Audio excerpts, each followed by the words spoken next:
Qu'est-ce que l'hypnose?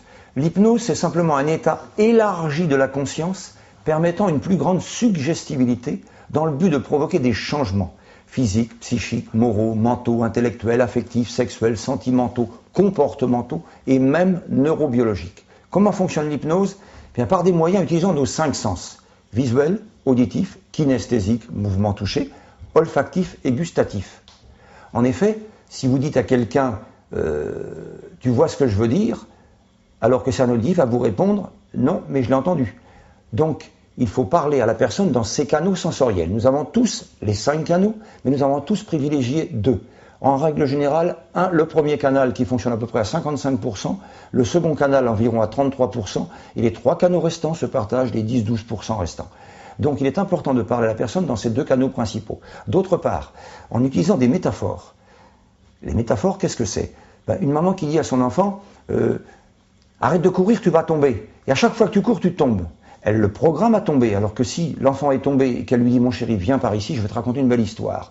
Et elle lui raconte la fable, le lièvre et la tortue, qui termine par rien ne sert de courir, il faut partir à point. L'enfant, s'identifiant à la petite tortue plutôt qu'au lièvre, car c'est plus sympathique, va comprendre qu'il faut partir à l'heure pour arriver à temps et ne courra plus et ne tombera plus. Donc, ensuite, les symboles. Alors les symboles, qu'est-ce que c'est? Les symboles, vous avez les formes géométriques, sont des symboles. On va dire ce type est carré dans la vie. Vous avez tout de suite compris ce que ça veut dire. Maintenant, si je vous demande de m'expliquer ce que veut dire être carré, vous allez mettre une demi-heure pour me l'expliquer. Alors que votre inconscient l'a capté immédiatement. C'est-à-dire cette femme, dans sa vie, tout tourne rond. Ça roule pour elle. Méfiez-vous de lui, il est un peu tordu. Par contre, elle est droite, on peut lui faire confiance. Ce sont des symboles qui parlent à l'inconscient sans passer par la censure du conscient. Vous avez les couleurs qui sont des symboles aussi. C'est-à-dire ce type voit rouge. C'est-à-dire qu'il est nerveux, agressif, impulsif, autoritaire, coléreux, bagarreur. Alors que cette femme voit la vie en rose, ça évoque autre chose. Il broie du noir, elle voit tout en gris, elle rit jaune, il est parti se mettre au vert. Ce sont des symboles. Les animaux aussi sont des symboles. C'est-à-dire, cette femme est une langue de vipère. Ce type est un éléphant dans un magasin de porcelaine. Oh, elle est chouette. Lui, il a bouffé du lion, etc., etc. Elle pleure, c'est des larmes de crocodile. Ce sont des symboles. Alors vous voyez, l'hypnose utilise donc des métaphores, des symboles, nos 5 sens, ainsi que des paradoxes. Et oui, parce que l'inconscient ne prend pas la négation. Il ne sait pas faire la différence entre une négation et ce qui est une affirmation.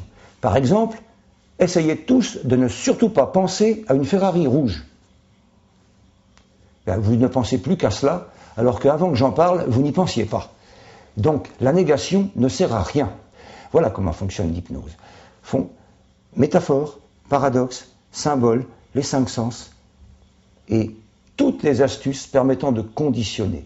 Enlevons-nous cette idée que dormez je le veux, ça n'existe pas. Bien sûr, il est possible d'endormir par hypnose, mais le sommeil n'est pas de l'hypnose. C'est juste un état élargi de la conscience. Il est possible d'hypnotiser tout le monde sans aucune exception, en utilisant bien entendu les canaux de la personne. Ça va de soi. Mais tous les hommes politiques le font tous les jours à la télévision, tous les chefs religieux aussi d'ailleurs, et tous les publicitaires également. Mais quand vous avez Johnny Hallyday en train de se déchaîner sur la scène, ou Michael Jackson, c'est aussi une forme d'hypnose. Comment se libérer de l'hypnose? Comment du moins ne pas subir l'hypnose des autres? L'hypnose des hommes politiques, l'hypnose des chefs religieux, l'hypnose des publicitaires, simplement en apprenant à s'hypnotiser soi-même. Et je ne connais pas d'autre solution.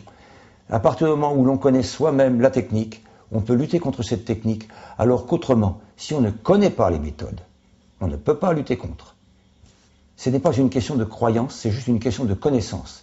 Si je vous dis, je vous donne un coup de marteau, je ne crois pas que ça va me faire mal, eh bien, je peux vous taper et vous aurez mal, que vous y croyez, vous n'y croyez pas. L'hypnose, c'est exactement pareil. Ce n'est pas une question de croyance, c'est une question de connaissance. Donc le seul moyen de pouvoir contrôler, c'est d'apprendre. Il est possible de soigner beaucoup de choses par l'hypnose, puisque l'hypnose a des applications thérapeutiques dans le domaine comportemental également, dans le domaine social aussi. En effet, il est possible facilement d'anesthésier. Moi, il y a une méthode que j'ai inventée il y a maintenant 40 ans, à l'époque de ma paralysie, pour anesthésier en quelques secondes quelqu'un. Nous ferons une expérience tout à l'heure d'ailleurs. Nous pouvons en moins de 15 secondes anesthésier quelqu'un en anesthésie générale sans le moindre produit anesthésiant. D'autre part, comme il est possible d'envoyer une sève imaginaire dans le corps, il est possible d'envoyer cette sève aussi bien sur le foie que sur la rate, le pancréas, l'estomac ou l'intestin, ou sur la peau, ou à la racine des cheveux. Donc, soigner énormément de problèmes. Il est évident que l'hypnose n'est pas le médicament miracle qui guérit en une séance, mais c'est une aide thérapeutique absolument extraordinaire. C'est un outil qui est dans la large palette de tous les outils thérapeutiques, qui est un outil de choix. Comment reconnaissons-nous les canaux sensoriels de la personne que l'on va hypnotiser? Eh bien, il y a deux techniques. La première, c'est par rapport aux mots qu'il va utiliser. Simplement, s'il est visuel, il va dire « tu vois ce que je veux dire, éclaire-moi la situation, peins-moi un peu le décor, ton exposé manque de clarté, il faudrait faire la lumière dans cette affaire, tu vas me faire de l'ombre dans mon business, elle rit jaune, il voit rouge ». Alors que s'il est auditif, il va plutôt lui dire « on va pas s'entendre tous les deux, on va être en harmonie sur ce sujet, c'est beaucoup de bruit pour rien, ça sonne faux ce que vous dites, vous allez faire sonner les cloches en arrivant à la maison ». Si c'est un kinesthésique, il va dire « comment allez-vous ? Ça marche pour vous ? Je prends la situation en main, la situation me glisse entre les doigts, j'avance à tâtons dans ce dossier, je m'appuie sur cette idée. Si c'est un olfactif, il dira plutôt, je le sens bien ce truc-là, vous étiez inspiré dans votre affaire, vous ne manquez pas d'air dans vos propos, elle m'a soufflé une affaire l'autre jour, j'ai un truc qui m'est passé sous le nez.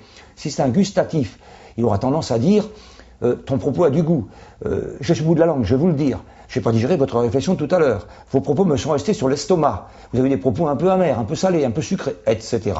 Et alors, en dehors de cette manière auditive, puisqu'on repère ce que dit la personne pour savoir si elle est visuelle, auditive, kinesthésique, olfactive ou gustative, il y a aussi les yeux. Parce qu'une personne qui réfléchit, lorsqu'elle réfléchit à quelque chose de passé, si c'est une visuelle, ses yeux regardent en haut à gauche. Pour préparer sa réponse, elle regarde en haut à droite, et lorsqu'elle réfléchit à une solution, ses yeux sont dans le vide, droit devant. Alors qu'un auditif, lorsqu'il pense à quelque chose de déjà entendu, ses yeux vont au milieu à gauche. Lorsqu'il prépare la réponse qu'il va vous faire, au milieu à droite. Et lorsqu'il pense, en réfléchissant à la solution d'un problème, ils vont en bas à gauche. Le kinesthésique, lui, pas de problème, il est toujours en bas à droite, en bas à droite, en bas à droite, à chaque fois qu'il réfléchit. Alors il y a deux canaux qui ne sont pas repérables par les yeux. C'est l'olfactif et le gustatif. L'olfactif, lorsqu'on lui pose une question, et puis qu'il est d'accord. Il va faire un truc comme ça. S'il n'est pas d'accord, il va souffler. Le gustatif, lui, lorsqu'il apprécie ce que vous lui dites, il se lèche les lèvres et il avale.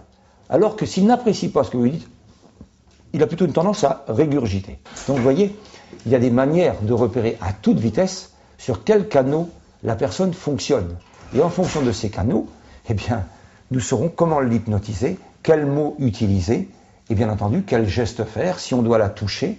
Si la personne n'est pas du tout kinesthésique, par exemple, vous prenez un auditif olfactif, il ne faut surtout pas le toucher. Alors qu'un kinesthésique, lui, il faut lui taper l'épaule, il ne faut pas avoir peur de le prendre, quand vous lui serrez la main, de le prendre à deux mains, etc. Donc tout le monde n'est pas hypnotisable par la même méthode, parce que si vous voulez prendre un auditif olfactif et que vous le touchez, vous ne l'hypnotiserez pas. Alors certaines personnes disent « moi, on a essayé de m'hypnotiser, on n'y a pas réussi ». Ça, c'est impossible. C'est simplement les qualités de l'hypnothérapeute qui sont à remettre en jeu, parce que tout le monde est hypnotisable sans aucune exception. Mais tout le monde ne l'est pas à la même vitesse, et tout le monde ne l'est pas par la même technique.